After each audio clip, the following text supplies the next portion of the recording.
Hey guys, माहौल जबरदस्त शानदार। आई होप रिवीजन आपका मस्त हो रहा है एंड सर चैप्टर पे चैप्टर रिवाइज फास्ट हो रहे हैं आपके। एंड सर सरकार अल्टीमेट आपकी सक्सेस ही हमारी सक्सेस है। एंड सर ये जो वीडियो जब शुरू होता है तब स्टार्टिंग में आप जो ये कुछ फोटोज देखते हैं ऑल इंडिया रैंकर्स के या 80+ वालों के या फिर जो भी मतलब इस तरह के, तो these are not only promotion, पर सर ये वो पॉजिटिव चेहरे हैं जिनको देख के अपने को एनर्जी मिलती है। सर आपको और हम सबको इन सबको देखते हुए ये पॉजिटिव एनर्जी लेनी होगी जिससे हम भी सर आखिर अपनी सक्सेस तक पहुंच पाए एंड माहौल बना पाए हर फील्ड में। सरकार आइए हम शुरू करते हैं रिवीजन ऑफ चैप्टर नंबर 23। पर उसको शुरू करने से पहले ऊपर क्या लिखा देख लीजिए आप। सर जब तक तोड़ेंगे नहीं तब तक छोड़ेंगे नहीं। माहौल बनना चाहिए आपके एंड पर माहौल वो आप ही बना सकते हो। सर आपकी सक्सेस स्टोरी आप खुद लिख सकते हो। सर हम आपकी हेल्प कर सकते हैं, पर सर अल्टीमेटली मेहनत आपको करनी पड़ेगी। आइए सर चैप्टर नंबर 23 की तरफ बढ़ते हैं। Sir offences and penalties. सरकार ये चैप्टर बहुत अच्छा चैप्टर है सर। ऑन एन एवरेज मेरा ये एक्सपीरियंस रहा है, इस चैप्टर से एक क्वेश्चन नॉर्मली बनता ही बनता है। Sir don't miss it. और हाँ ये भी ध्यान रखिएगा बेटा,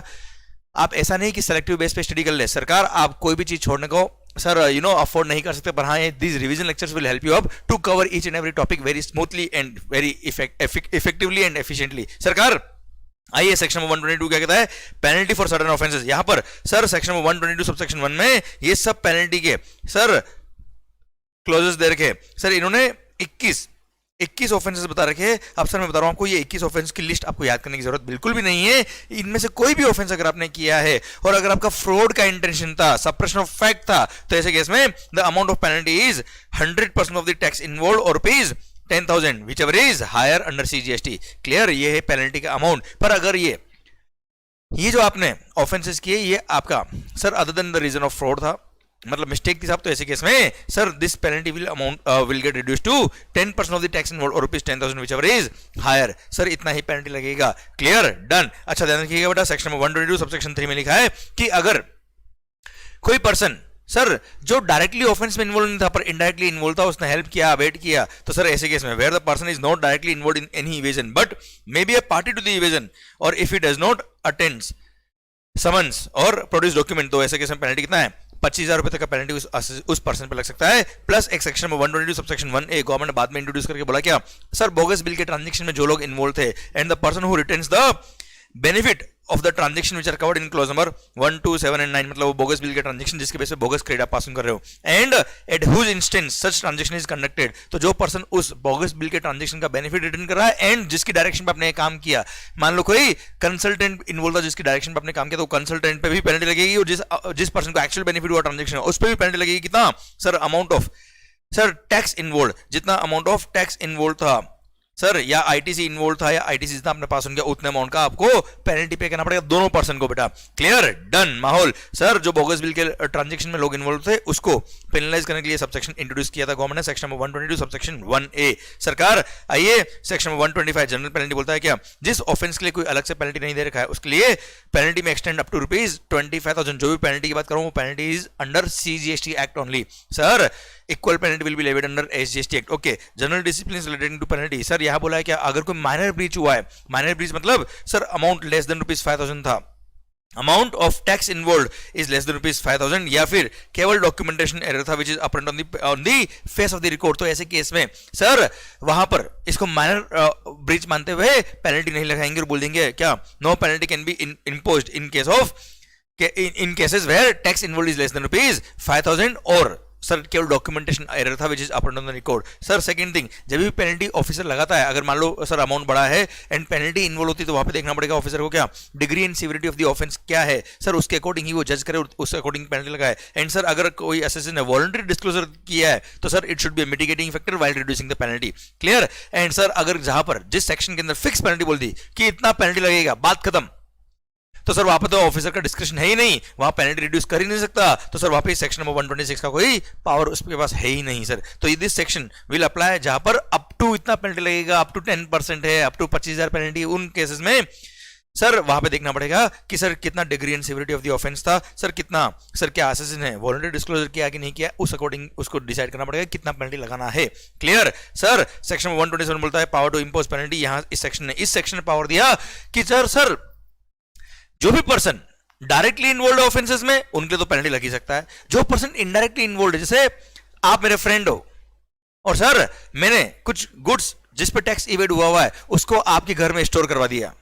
डिपार्टमेंट से छुपाने के लिए, या किसी भी तरह से आपने मेरी हेल्प करी है, वो सब लोगों को पेनल्टी लगाने का पावर इस सेक्शन ने दिया। Sir even if the person is not covered in section number 62, 63, 64, 73, 74, 129, 130 इनमें कवर नहीं, फिर भी पेनल्टी डिपार्टमेंट चार्ज कर सकता है। पर सर ऐसे केस में पेनल्टी कितना लगेगा, जो हमने ऊपर पढ़ा ना बेटा, sir up to ₹25,000 under CGST penalty can be charge on such person. Okay sir 128 power to waive penalty और फी और बोथ। सर CBSE के पास पावर की गवर्नमेंट के पास पावर की on the recommendation of the GST council, उनको लगता है कि किसी सर्कमस्टेंसेस में सर लेट फाइलिंग फी हो गया जिस तरह से, या पेनल्टी हो गया, उसको वेव कर देना चाहिए, कम कर देना चाहिए, तो ऐसे केस में इस सेक्शन ने पावर दिया उस पेनल्टी को वेव करने का, या लेट फी को वेव करने का, या कम करने का। सरकार very very very important section 129 और सेक्शन 130, ये दो सेक्शन ऐसे हैं सर जो बहुत ही अट्रैक्टिव है इस चैप्टर के लिए, and sir very important from examination purpose also sir, और प्रैक्टिकल लाइफ में रोज काम आते हैं सेक्शन, वो है ये sir detention, seizure and release of goods and conveyance in transit. तो सर ये सेक्शन बोलता है कि अगर कोई भी गुड्स ड्यूरिंग ट्रांजिट या वाइल स्टोरेज ड्यूरिंग ट्रांजिट, आपने सर ड्यूरिंग ट्रांजिट कुछ स्टोर करा है गुड्स को सर, तो ऐसे केस में मतलब अल्टीमेटली ट्रांजिट के टाइम पे कुछ गड़बड़ था, तो सर ऐसे केस में सर पहली बात तो ईवी बिल के रूल्स हमने पढ़े हुए हैं सर, वहां पे डिपार्टमेंट को पावर की वो कन्वेंस को इंटरसेप्ट करके व्हीकल को चेक कर सकता है, एंड गुड्स के डॉक्यूमेंट्स वगैरह चेक कर सकता है, गुड्स चेक कर सकता है, और उनको लगता है मामला गड़बड़ है, तो ऐसे केस में ये रहा सेक्शन नंबर 129 सर, यहाँ पेनल्टी लग सकता है। पेनल्टी कितना लगेगा साहब, अगर उनको लगता है कि सर मामला गड़बड़, तो पहली बात तो goods and documents relating to goods and conveyance, वो ट्रक या जो भी कन्वेंस है, and documents relating to such conveyance is liable to be seized, और सर वो सीज कर लेंगे डिपार्टमेंट वाले, एंड उसको रिलीज करेंगे कब sir, they will release on payment of the penalty. Penalty कितना, where the owner of the goods comes forward, अगर owner of the goods comes forward, अगर वो आते खुद, तो ऐसे केस में पेनल्टी का amount will be 200% of the tax payable, 200% of the tax payable. मान लो 1 लाख इज द टैक्स, तो sir 2 lakh will be the maximum amount of penalty, पर sir in case of exempted goods the penalty amount will be 2% of the value of the goods और ₹25,000 whichever is lower, मतलब maximum 25,000 penalty होगा। CGST की बात करो मैं आपसे बेटा, क्लियर डन। सरकार जब owner does not comes forward, तो ऐसे केस में पेनल्टी कितना होगा साहब, 50% of the value of the goods और 200% of the tax payable whichever is higher, मतलब एक तरह से अगर ऑनर नहीं आता है तो सर ये 50% जो वैल्यू ऑफ गुड्स बता रहा हूं ये CGST का है भाई, it means 100% of the value of the goods हो गया। प्रैक्टिकल लाइफ में पेनल्टी की बात करें तो सरकार, या IGST का केस है तो sir 100% of the value of the goods, मतलब एक तरह से आप डिपार्टमेंट से गुड्स खरीद लो सर, बात खत्म, और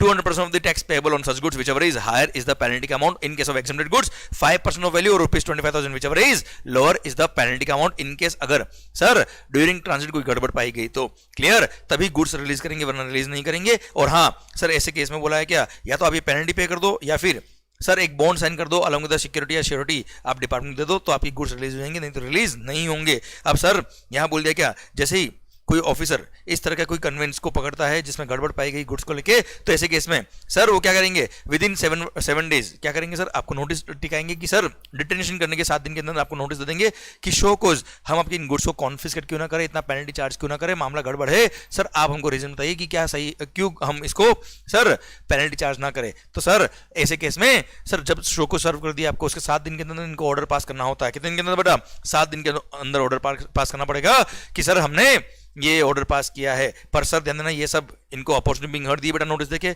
उसके बाद ही ऑर्डर पास होता है। पर यहां बोल दिया रूल नंबर 142 सब रूल नंबर 3 में कि सर जब नोटिस सर्व कर दिया उसके 7 दिन के अंदर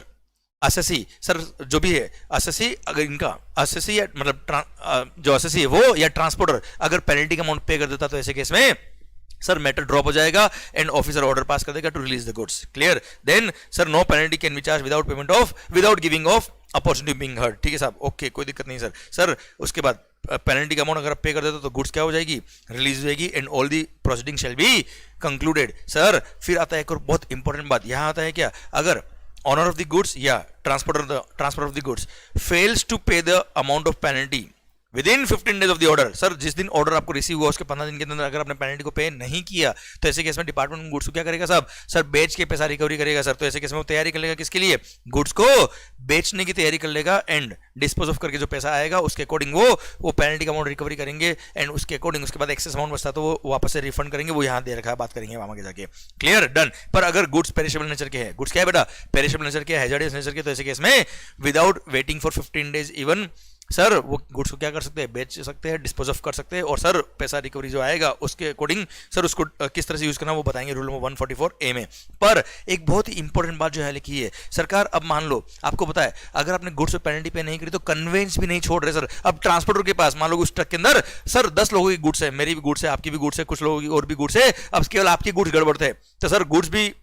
लाइबल फॉर कॉन्फिस्केशन हो गया, कन्वेंस भी यही पड़ा है सर। अब कन्वेंस भी रिलीज नहीं हो पा रहा है तो ट्रांसपोर्टर लगता है कि सर बाकी सारे कस्टमर मेरे परेशान हो रहे हैं, मेरे ट्रक नहीं छोड़ रहे सब। तो ऐसे केस में ट्रांसपोर्टर को बोल दे क्या तू एक काम कर इधर, या तो वो पेनल्टी तू पे कर दे, ले आ साहब तेरा ट्रक और गुड्स ले आ, या फिर तेरे को पेनल्टी पे नहीं करनी तो 1 लाख रुपये तू पे कर दे। सर कितना, 1 lakh. Sir provide that the conveyance shall be release on payment by the transporter of penalty under subsection 3, जो पेनल्टी बताया ऊपर वो, या ₹1 lakh which ever is less, ये पे कर निकल, ट्रक रिलीज कर देंगे साहब। हाँ है ना, डन, समझे मेरी बात। तो सर ये ट्रांसपोर्टर को ये ऑप्शन दे रखा है, ये CGST का अमाउंट है साहब, इक्वल है GST में और भी है सर। ओके आइए सर, यहाँ पे एक सर्कुलर दिया था, सर्कुलर ने बोला था क्या sir, who will be considered as the owner of the goods. तो सर अगर डॉक्यूमेंट है ड्यूरिंग ट्रांसपोर्टेशन, डॉक्यूमेंट है गुड्स के जिसमें लिखा है कि ओनर ऑफ द गुड्स ये, तो ठीक है साहब। अगर डॉक्यूमेंट्स अकम्पनिंग नहीं है गुड्स के तो प्रॉपर ऑफिसर डिटरमाइन करेगा कि ओनर ऑफ द गुड्स कौन है साहब। देन रूल नंबर 144A बोलता है कि recovery of penalty by sale of goods और कन्वेंस डिटेन्ड और सीज्ड इन ट्रांजिट। जो गुड्स और कन्वेंस जो रिटर्न किए थे उसको लेने कोई नहीं आया साहब, owner does not comes forward, या ओनर आया भी है पेनल्टी पे नहीं कर रहा साहब। कुल मिला के सर डिपार्टमेंट को उन गुड्स को या कन्वेंस को बेच के पैसा रिकवरी करना है, तो उसके लिए सिस्टम क्या होगा, सबसे पहली बात तो 15 दिन का इंतजार करेंगे कि 15 ऑर्डर सर हो गया आपको, उसके 15 दिन में कोई नहीं है तो उसके बाद वो क्या करेगा, एक इन्वेंट्री तैयार करेगा प्रॉपर ऑफिसर, एंड इन्वेंट्री तैयार करके देखेंगे कि इनका मार्केट वैल्यू कितना है, उस अकॉर्डिंग वो ऑक्शन की तैयारी चालू कर देंगे। पर अगर हैजार्डियस गुड्स है या पेरिशेबल नेचर के गुड्स है तो 15 दिन का इंतजार भी हो सकता है ना करे। Second sir process of auction के थ्रू गुड्स को बेचा जाएगा इंक्लूडिंग ई ऑक्शन सर, जिसके लिए एक नोटिस अलग से इशू किया जाएगा, और नोटिस जो इशू किया है सर, नोटिस इशू करने के सर देन ना 15 डेज के अंदर ऑक्शन नहीं होना चाहिए। मतलब कहने का मतलब डिपार्टमेंट बोला कि एटलीस्ट 15 दिन का टाइम दिया जाए सो दैट प्रोस्पेक्टिव बायर्स इनके लिए बिड सबमिट कर पाए सर। अच्छा एक और बात आगे कहा हुआ है कि अगर प्रॉपर बिड्स नहीं आती है या जो मिनिमम बिड अमाउंट होना चाहिए उतना अगर अमाउंट नहीं आता तो ऐसे केस में प्रोसेस ऑफ ऑक्शन को ये कैंसिल भी कर सकता है डिपार्टमेंट। ओके अब सर मान लो इन्होंने ऑक्शन कंडक्ट करा है सर, ऑक्शन के अंदर जो हाईएस्ट बिडर होगा, सक्सेसफुल बिडर जो होगा उसके नाम पे गुड्स कर दी जाएगी। पर हाँ कब करी जाएगी, वो सारा पेमेंट कर दे अपना हूँ। अच्छा इनसे एक प्री बिड डिपॉजिट अमाउंट सबसे लेते हैं, जो भी बिडिंग में पार्टिसिपेट करता है उससे प्री बिड डिपॉजिट अमाउंट लेते हैं, बाकी सबको तो अमाउंट रिफंड कर देंगे सबसे, और जो सक्सेसफुल बिडर होगा उससे रिमेनिंग अमाउंट और आ जाएगा, गुड्स का ओनरशिप उसके नाम पे ट्रांसफर कर देंगे। पर हाँ सक्सेसफुल बिडर अगर सर सक्सेसफुल बिड करने के बाद पेमेंट नहीं देता है तो जो उसने प्रीबिड अमाउंट डिपॉजिट कराया था वो क्या कर देंगे डिपार्टमेंट सर, खुद ही खा जाएगी साहब, पैसा उसको रिटर्न नहीं करेगी। क्लियर, डन सरकार। अब सर लास्ट में बताया है क्या, अगर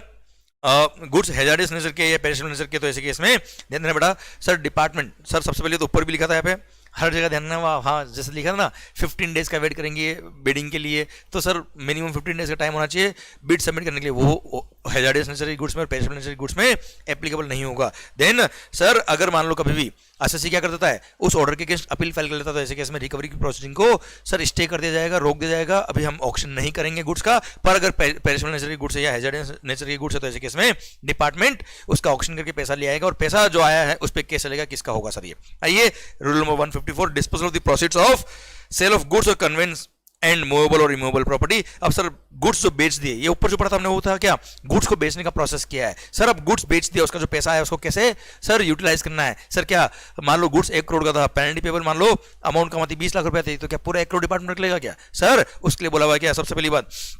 जो भी पेमेंट रियलाइज हुआ है on sale of such goods. अच्छा ये केवल ये रूल नंबर 154 जो ना पूरे एक्ट के लिए अप्लाई होता है, केवल इस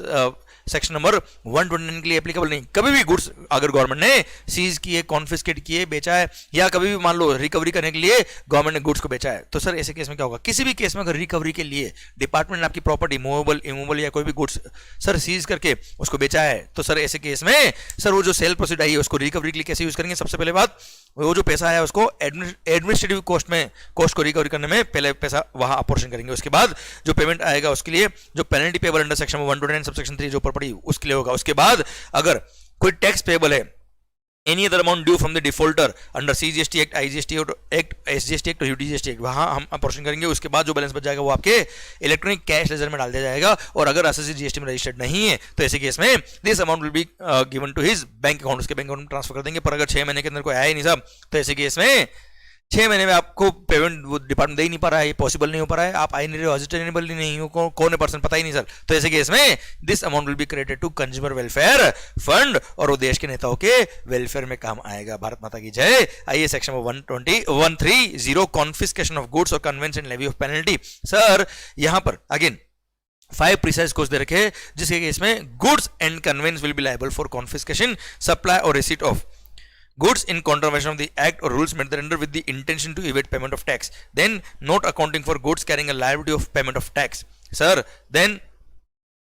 supply of goods liable to tax without applying for registration, then contravening the act or rules with the intention to evade payment of tax, use of conveyance to transport the goods in contravention of the act, तो ऐसे case में in all such cases all the goods and conveyance जो involved है shall be liable for confiscation, मतलब ownership government की होगी साहब, and the person shall be liable to pay penalty under section 122 में पेनल्टी दे रही सर कितनी 100% टैक्स इन्वॉल्व और ₹10,000 whichever is higher, फ्रॉड के केस में, मिस्टेक के केस में 10% ऑफ टैक्स इन्वॉल्व और ₹10,000 whichever is higher, intention to evade payment of tax था तो 100% of tax involve is the penalty amount और ₹10,000 whichever is higher। सर अब कॉन्फिस्केशन जो हो रहा है गुड्स प्लस कन्वेंस दोनों को हो रहा है, पर कन्वेंस का कॉन्फिस्केशन नहीं करेंगे अगर ऑनर ऑफ द कन्वेंस या ड्राइवर या पर्सन चार्ज जो था वो प्रूव कर दिया, उसका एजेंट प्रूव कर दिया कि साहब हमको तो पता ही नहीं था कि ऐसा कुछ गड़बड़ हो रखा है, हम तो जेन्युइनली ट्रांसफर कर रहे थे, हमने जहां आपने बोला हमने कोऑपरेट किया, तो ऐसे केस में कन्वेंस को कॉन्फिस्केट नहीं करेंगे सर, गुड्स कॉन्फिस्केट हो जाएंगे। सर अब सर जैसे ही गुड्स या कन्वेंस कॉन्फिस्केट होता है उसके बाद सर हमेशा ऑनर ऑफ द गुड्स को एक ऑप्शन दिया जाएगा टू पे a fine in लिeu of confiscation. इस सेक्शन का सबसे इंपॉर्टेंट पॉइंट जो है वो यही है जिसके बेस पे क्वेश्चन बनते हैं, वो क्या है सर, रिडम्पशन फाइन कितना है, टू रिडीम द गुड्स आपको रिडम्पशन फाइन कितना पे करना होगा। इन case of goods sir the amount of fine shall not exceed market value of the goods, ध्यान रखना कॉस्ट ऑफ द गुड्स क्या है उसे कंसर्न नहीं, market value of the goods less tax chargeable thereon, very important, market value of the goods less tax chargeable thereon, ये होगा क्या maximum amount of redemption fine अगर आपको goods को वापस लेना है आफ्टर कॉन्फिस्केशन, तो क्लियर। पर सर एटलीस्ट इधर उधर का higher limit, minimum amount of fine and penalty leviable shall not be less than the penalty equal to 100% of tax payable on the goods। tax payable था मान लो 1 लाख रुपये, 1 लाख का 100% 1 लाख होता है, तो minimum 1 lakh is the redemption fine, और sir maximum कितना हो सकता है market value of the goods less tax chargeable thereon. Sir and यहां बोल दिया क्या, अगर मान लो कन्वेंस भी लायबल फॉर कॉन्फिस्केशन हुआ तो ऐसे केस में ऑनर ऑफ द कन्वेंस को भी ऑप्शन दिया जाएगा to pay the redemption fine, और ऐसे केस में कन्वेंस के लिए सर कन्वेंस के केस में रिडम्पशन फाइन कितना होगा equal to the amount of tax payable, मतलब amount of tax payable 1 lakh था तो 1 लाख ही आपके लिए क्या है रिडम्पशन फाइन है ट्रांसपोर्टर के लिए बेटा, क्लियर। एंड सर आपको 3 महीने का वक्त दिया जाएगा, पर 3 महीने से ज्यादा अगर आप 3 महीने का वक्त दिया जाएगा, आप रिडम्पशन फाइन पे करिए, आपकी गुड्स ले जाओ, पर अगर आप नहीं आए तो ऐसे केस में फिर प्रॉपर ऑफिसर उन गुड्स को क्या करेगा डिस्पोज ऑफ करके पैसा डिपार्टमेंट के पास आ जाएगा। भारत माता की जय। सर 131 कॉन्फिस्केशन और penalty not to interfere with other punishment, मतलब अगर कभी भी मान लो किसी गुड्स का कॉन्फिस्केशन हो गया या कोई पेनल्टी लगी सर किसी सेक्शन में, इसका मतलब ये नहीं कि other provision of the act नहीं लगेंगे सर, आगे हम पढ़ने वाले जेल के प्रोविजंस सर वो भी लगेंगे, और अदर किसी लॉ के अंदर कुछ और पनिशमेंट तो वो भी लगेगा साहब, क्लियर। आइए section 132 punishment of certain offences, यहां जेल के प्रोविजन दे रखे, ध्यान देना बेटा, इन सारे केसेस में सारे ऑफेंसेस की लिस्ट दे रखी, भली आप सर सप्लाई कर रहे हो, सुनना देखना है ध्यान से, sir all the person whoever commits or causes to commit or returns the benefit arising out of any of the following offenses, उन सब पर सर जेल के प्रोविजन कितने हैं देखना ध्यान से। अगर अमाउंट ऑफ टैक्स इवेडेड और एरियरनेस रिफंड और रॉन्ग ITC अवेलमेंट और यूटिलाइजेशन है, और अमाउंट अगर एक्सीडिंग ₹5 करोड़ है, एक्सीडिंग 5 करोड़ तो 5 साल तक की जेल है sir up to 2 crore, sorry exceeding 2 crore up to ₹5 crore है तो 3 साल की जेल, और exceeding 1 crore up to ₹2 crore है तो 1 साल की जेल विद फाइन तो है ही है बेटा, क्लियर। अच्छा इन सब केस में ध्यान रखना बेटा, ये इम्प्रिजनमेंट जो है वो मिनिमम 6 मंथ का है, एक्सेप्ट अगर स्पेशल और एडिक्वेट रीजन है तो बात अलग होगी, अदरवाइज मिनिमम 6 महीने की जेल है साहब इन सारे केस में। प्लस अगर आप रिपीट ऑफेंस करते हो, रिपीटेटिव ऑफेंस करते हो आप, तो सर ध्यान देना बेटा अमाउंट कितना भी इन्वॉल्व हो हमें कोई कंसर्न नहीं है सर, मिनिमम 6 महीने की जेल, मैक्सिमम 5 साल तक की जेल विद फाइन, क्लियर। प्लस अगर any of the person commits offence which are covered in clause number F, G and J above, तो ऐसे केस में he shall be punishable with imprisonment for a term which may extend to 6 month or with fine or with both। Sir clause number F, G और J above में F में लिखा है क्या, अगर आप wrong documents, false documents produce करते हो या फिर सर जी बोलता है obstruct the officer on duty, sir custom officer भाग रहा है उसके पीछे आप, और जीएसटी वाले ऑफिसर किसी को पकड़ने के लिए भाग रहे हैं, आपने टांग लगा दी बीच में, वो नीचे आप अंदर, क्लियर, जेल के अंदर 6 महीने के लिए मिनिमम। सर जे टेम्पर्स और destroy with any material evidence और डॉक्यूमेंट, ये 3 केस में मिनिमम 6 महीने का जेल है साहब आपके लिए, clear. Sir not less than 6 month, sorry यहाँ पे दे रखा है द, ऐसे केस में देखो अमाउंट ऑफ टैक्स तो है नहीं बेटा, आप ऑब्स्ट्रक्शन डाल रहे हो ऑफिसर के लिए, रिकॉर्ड्स फॉल्स दे रहे हो, या टेम्पर्स और डेस्ट्रॉय द मटेरियल एविडेंस, तो ऐसे केस में अप टू 6 मंथ तक का जेल आप पे हो सकता है विद और विदाउट फाइन, क्लियर, डन। अच्छा आप ध्यान देना, सबसे इंपॉर्टेंट जो आता है, ये जेल की बात तो हमने कर ली। सर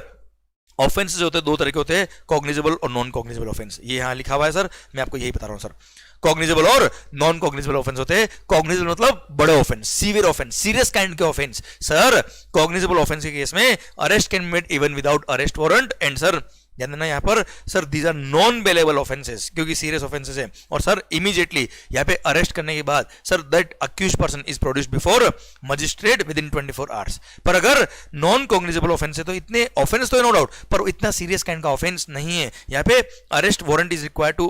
अरेस्ट द अक्यूज, और sir these offences are bailable offence. और सर ध्यान देना, जो भी ऑफेंसेस बेलेबल ऑफेंस होते हैं उसके लिए असिस्टेंट कमिश्नर डिप्टी कमिश्नर को पावर दे रखा है, as if he is the incharge of the police station. अरे साहब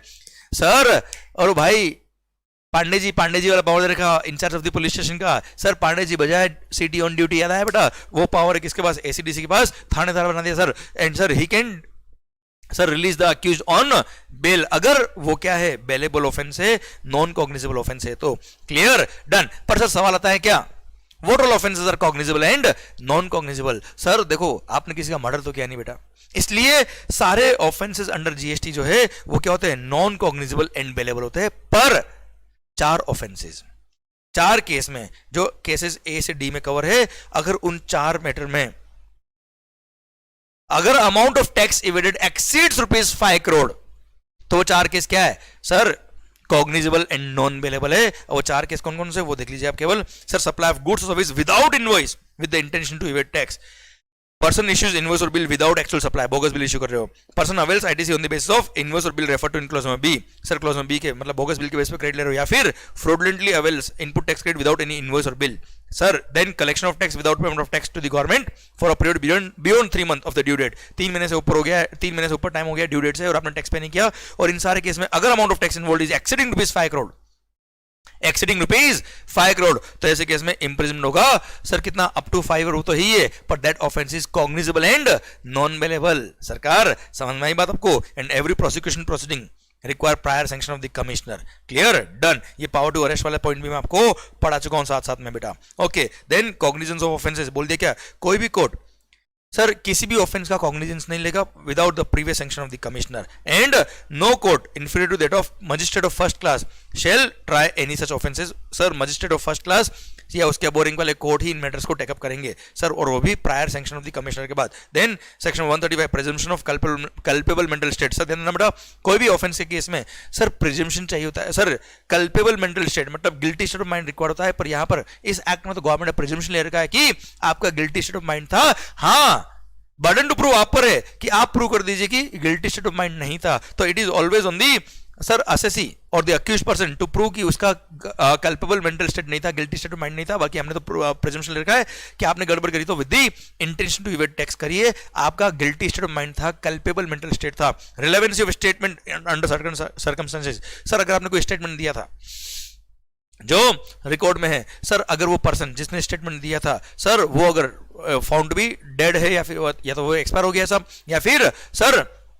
कहीं गायब हो गया, अंडरग्राउंड हो गया, सब नहीं मिल रहा है वो, तो ऐसे केस में जो उसने एविडेंस दिए थे वो या उसने स्टेटमेंट दिए थे, those will be considered as if 2000 जो भी उसने लिखा था वो सच लिखा था, जो भी बोला था सही बोला था, and that may be accepted as an evidence in the court sir. और अगर जिस पर्सन ने स्टेटमेंट दिए थे वो अगर पर्सन है, वो अगर एज ए विटनेस की तरह कोर्ट में प्रेजेंट कर सकते हो उसको, तो ऐसे केस में सर उसको विटनेस की तरह बुलाया जाएगा और उसके जो स्टेटमेंट थे उसको एज एन एविडेंस एडमिट कर सकता है, कोर्ट के पास पावर है बेटा। Then sir offences by companies, sir company ने अगर ऑफेंस किया तो ऐसे केस में सर ऐसा थोड़ी कंपनी के मेमोरेंडम ऑफ एसोसिएशन और आर्टिकल्स ऑफ एसोसिएशन को सर जेल में डाल दो, सर जेल किसको होगा सर ऐसे केस में, sir director, every person, director, manager, secretary or any other officer who at the time of commitment of the offense was in charge of or was responsible for the company sir for the conduct of the business of the company, तो ऐसे case में sir ये सारे लोग जो है उनको jail के प्रोविजन अट्रैक्ट होंगे। And sir in case of partnership form, sir partners LLP के केस में, मतलब ये प्रोविजन स्किल कंपनी के केस में अप्लाई नहीं होता साहब, partnership form LLP, HUF, trust, AOP, BOI सबके केस में अप्लाई होता है साहब ये। क्लियर? आइए section number 138 compounding of offences. Sir compounding का मतलब क्या होता है सर? अब आपको मान लो सर जेल होने वाली है तो आप एक कंपाउंडिंग फीस पे कर दो, जेल से छुटकारा पा लीजिए। Compounding means payment of money instead of undergoing prosecution. It can be either before और after the institution of proceedings of prosecution on payment of tax, interest penalty, tax interest penalty pay करो। Sir commissioner या principal commissioner के पास जाओ, chief commissioner के पास जाओ और साहब उससे माफी मांगो कि साहब प्लीज प्लीज कंपाउंड कर दो हमारे ऑफेंस को। ऐसे केस में कंपाउंडिंग फीस यहाँ पे दे रखी है, उतना आपके पे करेंगे एंड इतना अगर वो ऑफिसर अलाउ करता है तो पे करेंगे और आपका ऑफेंस कंपाउंड हो जाएगा, आपको जेल से छुटकारा मिल सकता है। पर सर कंपाउंडिंग फी कितना होगा? Minimum limit of compounding amount is higher of the following 50% of the tax involve और ₹10,000 whichever is higher. Sir upper limit कितना है बेटा? 150% of the tax involved or ₹30,000 whichever is higher is the upper limit of the amount of compounding fee. पर हाँ following offense के respect में compounding नहीं मिलता है। First, if a person is charged with an offense which is covered in clause number A to F, जो भी हमने सेक्शन 132 पढ़ा उसके clause number A to F में कवर है, या फिर attempting or aiding or abetting the commission of the above specified offense and has already been compounded earlier once. Sir एक बार ऑलरेडी कंपाउंडिंग हो चुका, वापस आप सर ऑफेंस करें और आप बोलते हो साहब माफी कर दो, कंपाउंडिंग मत करो, कंपाउंडिंग कर लो साहब जेल मत भेजो, ऐसा होगा क्या? तुम जाओ साहब, तुम लाया किसी के हो। Then any person committing offence in respect of the supplies of value exceeding ₹1 crore and has already been compounded once earlier. 1 crore से ऊपर की वैल्यू के गुड्स के रेस्पेक्ट में आपका एक बार कंपाउंडिंग ऑलरेडी हो चुका, अब ना हो पाएगा, आना भी मत इधर sir. Sir a person committing an offence under this act which is also an offence under any other law, किसी और लॉ में भी अगर वो ऑफेंस है तो कंपाउंडिंग कभी नहीं होगा। Then a person who has been convicted for an offence under this act by court, जो ऑलरेडी एक बार कन्विक्ट हो चुका है साहब, उसको तो आदत है सर जेल की, जाओ सर आपके लिए तो सेकंड होम है sir. Then a person who has been accused of committing an offence specified in clause number G, J and K of section number 132 subsection number 1 and prescribe class of persons, government के पास power है कि वो चाहे तो कुछ class of person को prescribe कर सकती है। तो सर ये लोग इन केसेस में सर कंपाउंडिंग अलाउ नहीं होगा, बाकी हर केस में कंपाउंडिंग अलाउ हो सकता है। भारत माता की जय। सरकार ध्यान दीजिएगा, ये इसी के साथ पेनल्टी ऑफेंसेस वाला चैप्टर भी खत्म होता है। अब ये चैप्टर एग्जामिनेशन पर्पस के लिए बात करें तो बड़ा ही इंपॉर्टेंट चैप्टर है। और हाँ सर कोई चैप्टर बोरिंग नहीं है, क्योंकि सर मेहनत आपको करनी पड़ेगी, टाइम आपको देना पड़ेगा, चीजें आपको याद करनी पड़ेगी, क्योंकि पेनल्टी के अमाउंट जो होते हैं वो आपको ध्यान रखने ही पड़ेंगे। एग्जामिनेशन के डायरेक्ट क्वेश्चन आते हैं, वो पता है घुमा फिरा के भी नहीं आता, डायरेक्ट क्वेश्चन आते हैं, डायरेक्ट आंसर मिलते हैं सर इसके। क्लियर? पर हाँ आपने इन चैप्टर्स को भी अगर अच्छे से पढ़ डाला तो आपकी लाइफ जिंगा लाला। सर ऐसे ही सर बच्चे जो है ना इतनी मेहनत करते सर, जो आप देखिए past results sir, more than 1000 बच्चों ने एग्जामिनेशन क्लेम किया एक अटेम्प्ट में सर, इतने बच्चों ने 80+ स्कोर किया है। ये सर कोई ड्रीम से मतलब मेरे लिए तो सच मिसाई में ड्रीम कम ट्रू है। पर हाँ मेरे को कहने के लगता है उन सब बच्चों ने डेफिनेटली इन सारे चैप्टर्स के लिए बहुत मेहनत करी होगी एंड सर उन्होंने उन चैप्टर्स को चॉइस में नहीं छोड़ा होगा, तब जाके 80+ इतने मार्क्स आते हैं सर उनके। क्लियर? इसलिए बस आपके लिए एक ही मैसेज है उन सब बच्चों की तरफ से जिन्होंने एग्जामिनेशन क्लेम किया है। सर क्या लिखा है देख लीजिए आप, जब तक तोड़ेंगे नहीं तब तक छोड़ेंगे नहीं। माहौल ऑल द बेस्ट, पढ़ते रहिए, खुश होकर पढ़िए, that is more important. I love you a lot, take care, bye bye.